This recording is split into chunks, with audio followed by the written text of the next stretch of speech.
నాగేశ్వర్ గారు, పాకిస్తాన్కు చెందిన బిచ్చగాళ్లు వివిధ రకాల వీసాలు తీసుకుని సౌదీ అరేబియా వెళ్లి అక్కడ భిక్షాటన చేస్తూ ఉన్నారట సార్. ఈ ఏడాది సౌదీ అరేబియా ఇప్పటి వరకు 56,000 మంది పాకిస్తానీ బిచ్చగాళ్లను స్వదేశానికి పాకిస్తాన్కు పంపించేసింది.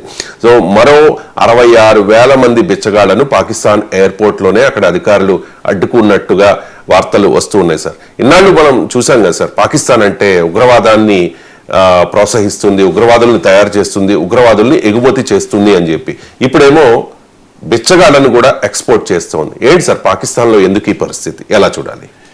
అంటే వాస్తవంగా ఇది ప్రాబ్లం సౌదీ అరేబియాకే కాదు. ఇప్పుడు ఫెడరల్ ఇన్వెస్టిగేటింగ్ ఏజెన్సీ FIA లెక్కలు ఏం చెప్తుందంటే అనేక దేశాలకు కూడా వెళ్తున్నారు పాకిస్తాన్ బిచ్చగాళ్ళని.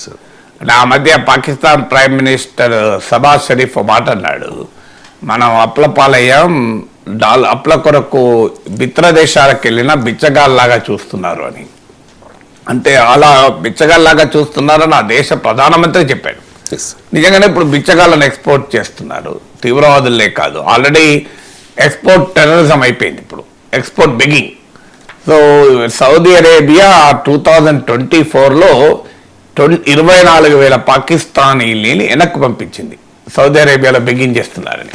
ఇది ఎవరి లెక్కలో కాదు, మళ్ళీ ఆరోపణలు కూడా కాదు, ఫెడరల్ ఇన్వెస్టిగేటింగ్ ఏజెన్సీ ఇచ్చిన లెక్కలు. FIA చీఫ్ చెప్పింది ఏంటంటే వెస్ట్ ఏషియాలో, పశ్చిమాసియాలో ఇలా డిపోర్ట్ చేయబడ్డ బెగ్గర్లలో 90% పాకిస్తాన్లో ఉన్నాయని. అంటే ప్రపంచంలో ఎక్కడి నుంచి రావాలి, పాకిస్తాన్ నుంచే బెగ్గర్లు వస్తున్నారు. ఒక్క సౌదీ అరేబియానే కాదు, యునైటెడ్ అరబ్ ఎమిరేట్స్ 6,000 మంది పాకిస్తానీల వీసాలు రద్దు చేసింది. ఇప్పుడు పాకిస్తాన్ నుంచి ఎవరైనా వస్తానంటే UAE, దుబాయ్లో ఇప్పుడు వీసాలు ఇవ్వడం కష్టమైపోతుంది, వాళ్ళకి చాలా రెస్ట్రిక్షన్స్ ఉన్నాయి. ఆఖరికి ఫార్ ఫ్లంగ్ అజర్బైజాన్ కూడా 2,500 పాకిస్తాన్లు పంపింది. మీకు అజర్బైజాన్ ఏమో ఆపరేషన్ సింధు టైంలో పాకిస్తాన్కి ఆయుధాలు పంపిస్తే పాకిస్తాన్ ఇన్ రిటర్న్ వాళ్ళకు బెగ్గర్లను పంపింది. దాంతో అజర్బైజాన్ నుంచి 2,500 పీపుల్ రిటర్న్ అయ్యారు. మీకు federal investigating agency FIA chief చెప్పింది ఏంటంటే వాళ్ళు ఓవర్సీస్, ఇక్కడికే కాదు ఆఫ్రికా అండ్ యూరప్ నుంచి కూడా మీకు వెళ్తున్నారని, ఆఫ్రికా, యూరప్, కంబోడియా, థాయిలాండ్లకు కూడా వెళ్తున్నారని. సో ఇంతమంది చెప్పాను, 90%, ఈవెన్ పాకిస్తాన్ ఓవర్సీస్ సెక్రటరీ కూడా కన్ఫర్మ్ చేశాడు, ఇషాన్ ఖాన్ అని. అంటే వెస్ట్ ఏషియాలో అరెస్ట్ అయిన బెగ్గర్లలో, డిటైన్ అయి డిపోర్ట్ అయిన బెగ్గర్లలో 90% పాకిస్తాన్ వెళ్ళని. సౌదీ అరేబియా ఫార్మల్గా పాకిస్తాన్ ప్రొటెస్ట్ కూడా చేసింది, మీరు ఇక్కడికి ఇలా బెగ్గర్లను ఎక్స్పోర్ట్ చేస్తున్నారు, దానివల్ల పాకిస్తాన్ నుంచి వచ్చేటువంటి జెనైన్, హజ్ అండ్ ఉమ్రా పిలిగ్రిమ్స్కు ఇబ్బంది అవుతుందని.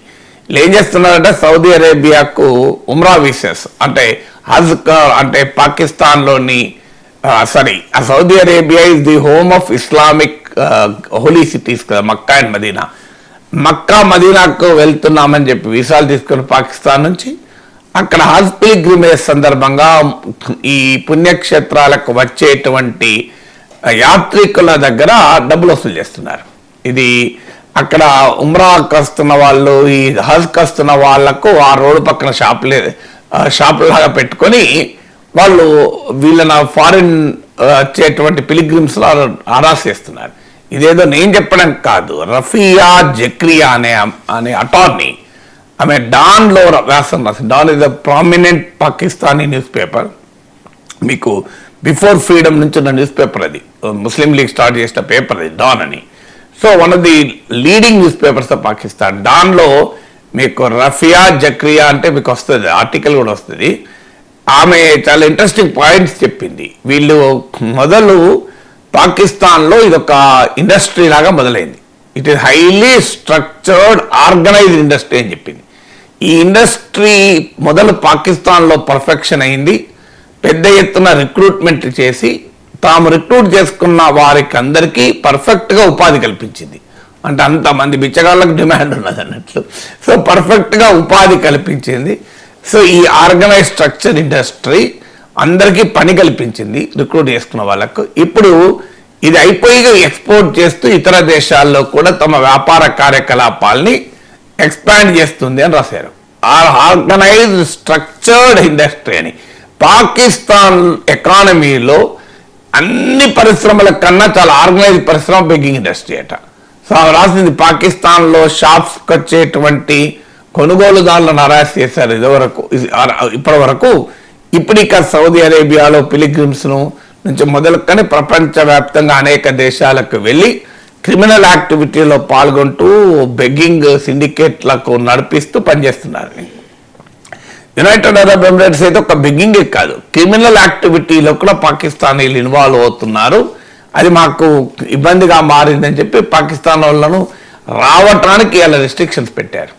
ఇప్పుడు బెలూచిస్తాన్లో తిరుగుబాటు చేస్తే, టెహ్రీక్ తాలిబాన్ తిరుగుబాటు చేస్తే ఇండియా వెనకాల ఉంది అని ఆరోపించారు. ఇప్పుడైతే బెగ్గర్ల వెనకాల ఇండియా ఉండదు కదా, పాకిస్తాన్ అధికారులు ఒప్పుకుంటున్నారు కదా, పాకిస్తానీ ఎక్స్పర్ట్స్ లీగల్ ఎక్స్పర్ట్స్ అక్కడ రాస్తున్నారు కదా, పాకిస్తాన్ పత్రికల్లోనే వ్యాసాలు వస్తున్నాయి, వేరే చోట కాదు. ఇండియా ఎవరిని ఎక్స్పోర్ట్ చేసింది? ఒక మైక్రోసాఫ్ట్ అధినేత సత్య నాదెల్లా, ఒక సుందర్ పిచ్చయ్య గూగుల్ అధినేత, ఒక ఇంద్రాని పెప్సికో అధినేత, ఒక పర్ప్లెక్సిటీ ఏఐ ఫౌండరు, మీకు ఒక పరాగ్ అగర్వాల్ ట్విట్టర్ సిఇఓ, ఒక శాంతాను నారాయణ్ అడోబ్ సిఇఓ. అంటే ప్రపంచ కార్పొరేట్ దిగ్గజాలను ఇండియా ఎక్స్పోర్ట్ చేసింది. ఒక వివేక్ రామస్వామి, ఒక లాంటి పొలిటికల్ లీడర్స్ను, ఒక తులసి గబాడ్ లాంటి ఇంటెలిజెన్స్ ఏజెన్సీని హెడ్ చేస్తున్నాడు ఇవాళ ట్రంప్ అడ్మినిస్ట్రేషన్లో. ఒక కాష్ పటేల్ ఎఫ్బిఐని, federal bureau of investigation head చేస్తున్నాడు. ఇలాంటి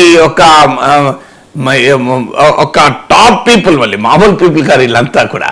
అంటే అమెరికాలో పొలిటికల్ కార్పొరేట్ లైఫ్లో ఒక షైనింగ్ స్టార్స్ ఇండియా ఎక్స్పోర్ట్ చేస్తే, పాకిస్తాన్ ఒక తీవ్రవాదుల్ని, ఒక డేవిడ్ హెడ్లీని లాంటి తీవ్రవాదుల్ని, లేకుండా బెగ్గర్లను, క్రిమినల్స్ను ఎక్స్పోర్ట్ చేస్తుంది.